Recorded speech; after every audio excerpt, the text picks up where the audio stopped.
Bom, professor Vila, a crise envolvendo os recursos da educação, essa crise não para e agora uma outra informação, o presidente do INEP deixou o cargo. E nós já destacamos aqui que anteontem, inclusive, o presidente do INEP foi ao Congresso Nacional prestar esclarecimentos falando sobre a prova do Enem e agora ele deixou o cargo. Em áudio e vídeo, a reportagem é de Afonso Marangoni.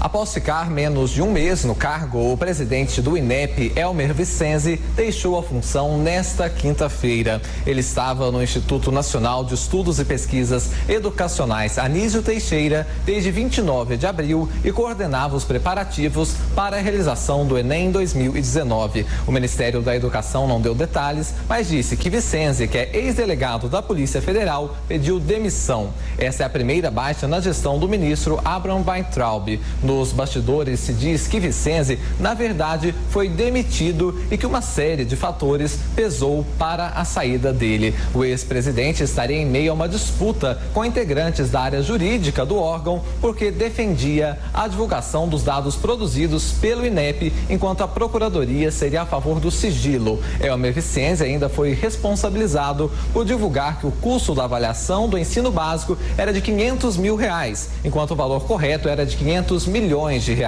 Ele teria causado mal-estar entre os servidores por andar armado e por nos primeiros dias ter reservado um elevador exclusivo para a presidência. Vicenzi assumiu a presidência do INEP após o cargo ficar vago de 26 de março a 15 de abril. Ele é a terceira pessoa a assumir a função desde o começo do ano. Sob o comando do ex-ministro Ricardo Vélez Rodrigues, a presidência do Instituto foi ocupada por Maria Inês Fini, nomeada por Temer, e Marcos Vinícius Rodrigues. As mudanças no INEP ocorrem há menos de 6 meses da realização do Enem, que será aplicado nos dias 3 e 10 de novembro. Para essa edição, o exame já enfrentou um imprevisto após a gráfica que imprimia as provas anunciar falência. O Ministério da Educação, no entanto, informou que a prova será realizada normalmente. Além do Exame Nacional do Ensino Médio, o INEP é responsável por todas as avaliações, pelos censos educacionais e pelas estatísticas sobre a educação brasileira.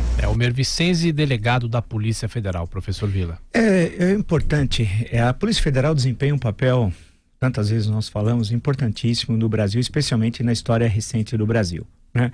Tantas vezes nós falamos sobre isso. Porém, há uma incompatibilidade, por exemplo, de um delegado da Polícia Federal para o exercício da função de dirigir o Instituto Nacional de Estudos e Pesquisas Educacionais. É uma outra área de conhecimento.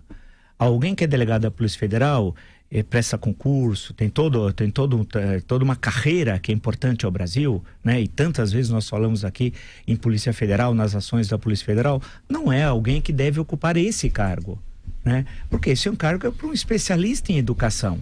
Nós estamos falando do INEP, Instituto Nacional de Estudos e Pesquisas Educacionais, que leva o nome, como eu já disse, de um brilhante educador baiano, Anísio Teixeira, né? Que deixou uma obra pedagógica importantíssima.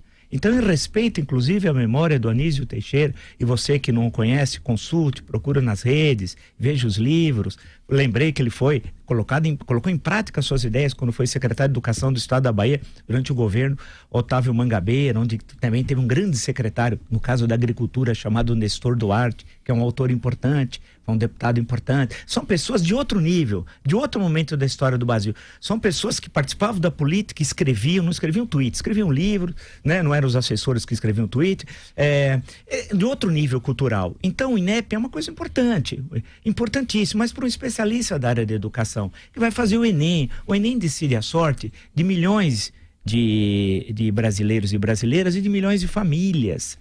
Então é muito importante, então não é possível. Esse senhor ficou apenas 17 dias. Quando você demite alguém 17 dias que depois foi contratou, é porque a contratação foi errada, né? Não precisa ser um gênio em gestão de pessoas para chegar a essa conclusão.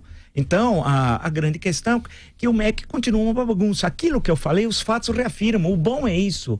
Os fatos reafirmaram a análise, né? Infelizmente, ou seja, quando nós mostramos aqui, desde o início, que o Ricardo Vélez era um incapaz, o presidente da República demorou 3 meses para descobrir que ele era incapaz. Eu, no primeiro dia, falei que ele era incapaz, o Ricardo Vélez, né? Que não falava sequer o português e que era incapaz. Aí colocou o Weintraub. Eu, no primeiro dia, disse: esse senhor é um desastre, não sabe nada de educação. A diferença dele pro anterior, no Ministério da Educação, que ele fala português e sabe fazer as maldades que o outro queria fazer e não sabia. O Weintraub e o irmão são aqueles que, quando estavam na Casa Civil, isso quem me disse, é o Ministério da Economia, gente do Ministério da Economia, e me reafirmaram ontem, inclusive, né, quem colocou o fim do benefício de prestação continuada na proposta, que não era para estar na proposta da nova Previdência, foram os irmãos Weintraub, que insistiram, e junto ao presidente da República, que tinha de colocar isso, que era essencial, que é uma coisa que pega muito mal, que é aquele benefício pago aos idosos em situação de miséria e tal. Então, a grande questão, tem coisa que a gente vê e tem de falar porque vai acontecer e acontece. Então, não é porque acontece que é negativo.